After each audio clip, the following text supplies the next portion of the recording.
नमस्कार। तो जी पहले सेशन के खेल के बाद भारत की हालत काफी खराब दिख रही है। भारत ने सुबह सुबह टॉस जीता, जसप्रीत बुमराह कप्तान ने, और बल्लेबाजी का फैसला किया जो मुझे थोड़ा अजीब लगा, लेकिन ठीक है। अब आपको चौथी बल्लेबाजी नहीं करनी थी आखिर में, इसलिए आपने पहले बल्लेबाजी ली, ठीक है, कोई दिक्कत वाली बात नहीं है। लेकिन जो दिक्कत वाली बात है वो ये है कि यशस्वी जायसवाल अपना खाता नहीं खोल पाए। आते ही थोड़ी देर में आउट हो गए, थोड़ी देर टिके थे लेकिन फिर आउट हो गए एक एक्सपेंसिव ड्राइव खेलने के कोशिश में। उसके बाद केएल राहुल हमने देखा बहुत सॉलिड दिख रहे थे, और गलत डिसीजन था जी, बिल्कुल गलत डिसीजन था। क्लियरली दिख रहा था कि अगर ऐसा एज लगता है उसी वक्त स्पाइक आना चाहिए, और हल्का सा स्पाइक आता है इतने हल्के एज पे। इतना बड़ा स्पाइक था, और स्पाइक अगर आप देखें उस वक्त था जब उनका बैट पैड से टकरा रहा है, तो वो बैट पैड की आवाज थी जिसके कारण स्पाइक था। लेकिन अंपायर ने, पता नहीं, जब तक आपके पास कंक्लूसिव एविडेंस नहीं होता आप नहीं ओवरटर्न कर सकते ऑन फील्ड अंपायर के डिसीजन को। तो किस हिसाब से ये ओवरटर्न हो गया मुझे नहीं पता। मैं नहीं कह रहा कि यहां पे कोई रेसिज्म या कुछ है, लेकिन लगता है, क्योंकि ये भारत है। ऑस्ट्रेलिया के साथ तो ऐसा होता है, हमें बहुत कम दिखता है। खैर, वो हो गया।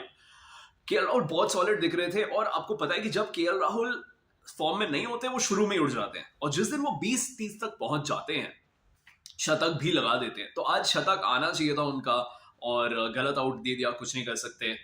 देवदत्त पाडिक्कल डेब्यू किया, बहुत वक्त लिया, खाता ही नहीं खोल रहे थे। मुझे लग रहा था यार ये खाता तो खोल ले। 22-23 गेंदे खेले उन्होंने, उसके बाद आउट हो गए बेचारे। लेकिन ठीक दिख रहे थे। तो आई थिंक थोड़ा अगर रन बनाने का इंटेंट दिखाएंगे अगली पारी से, ठीक है।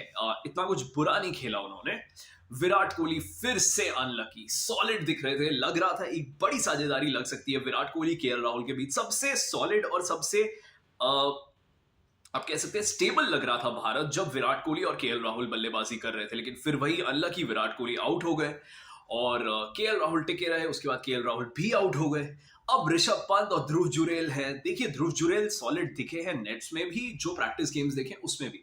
लेकिन ये भारत बनाम ऑस्ट्रेलिया है। आप Josh Hazlewood, PAT Cummins, Mitchell Starc को खेल रहे हैं, तो आसान नहीं होने वाला। अब नेदर लायन भी आ गए, उनको टर्न भी मिल रहा है थोड़ा बहुत, तो देखना पड़ेगा क्या होता है। ऋषभ पंत को जी लंबा खेलना होगा। भारत यहां से क्या चाहेगा कि 51 पे 4 से एक लंबी साझेदारी लगे इनकी 100 रनों की, और भारत 250 तक तो बनाए कम से कम।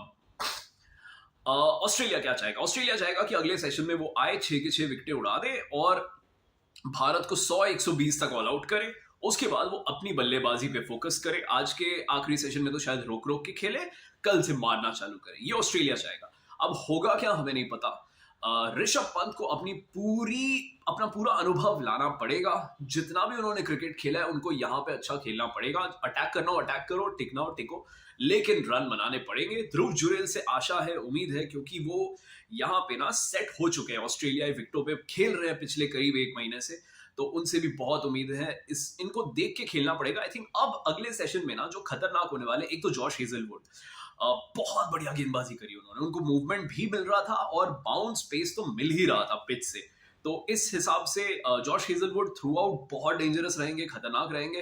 नेदर लायन, अब धीरे धीरे नेदर लायन का भी काम आएगा, तो देखना पड़ेगा कि किस प्रकार से ध्रुव जुरेल और ऋषभ पंत इनको हैंडल करते हैं। अगर ठीक से हैंडल कर पाए, साझेदारी लगेगी और भारत कोई स्कोर ठीक ठाक तक पहुंचने की उम्मीद रख सकता है इस सेशन के अंत तक। लेकिन अगर एक और विकेट आपका गिरा, बहुत मुश्किल होने वाला है जी। तो रोमांचक अगला सेशन होने वाला है, और उसके बाद फिर से आपसे मिलेंगे। बहुत बहुत शुक्रिया, बाय बाय।